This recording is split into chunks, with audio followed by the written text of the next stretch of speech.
Hey everyone, today I'm going to teach you how to use Vote, Creation Log, and Pulse ID columns in Monday.com. So let's get started with this quick tutorial. First, open your web browser and navigate to Monday.com. Once you're on the home page, go ahead and log in using your credentials. This will take you to your main Monday workspace where all your boards are organized and accessible. After you've logged in, take a look at the left panel of your screen. This is where all your boards are listed. From here, click on your preferred board that you want to work with.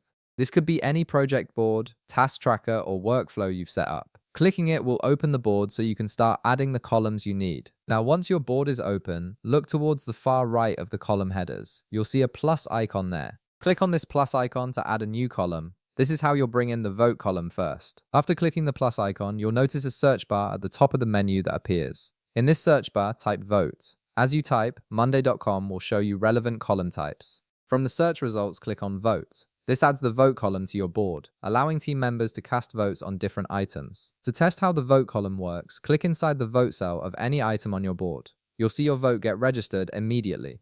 It's a simple and interactive way to gather quick feedback or prioritize tasks within your team. If you want to remove your vote at any point, simply click on it again and your vote will be removed. It's that easy to toggle your vote on and off. Next, you're going to add another useful column. Click the plus icon at the far right of the column headers once again. This time, in the top search bar, type Creation Log. From the results that appear, click on Creation Log.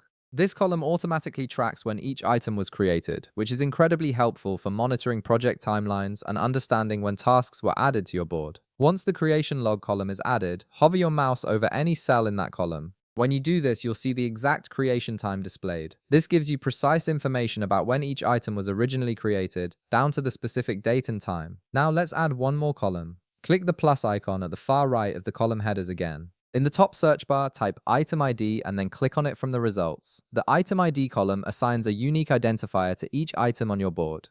This is especially useful when you need to reference specific tasks in reports, integrations, or when communicating with your team about particular items. If you want to copy an item ID for any reason, simply click on the item ID displayed in the column. This makes it easy to grab the ID and use it wherever you need it, whether that's in another tool, a report, or a support request. And that's it. You've now set up Vote, Creation Log, and Item ID columns in Monday.com, giving you more control and insight into your board. If this video helped you out, be sure to leave a like, subscribe, and I'll see you in the next one.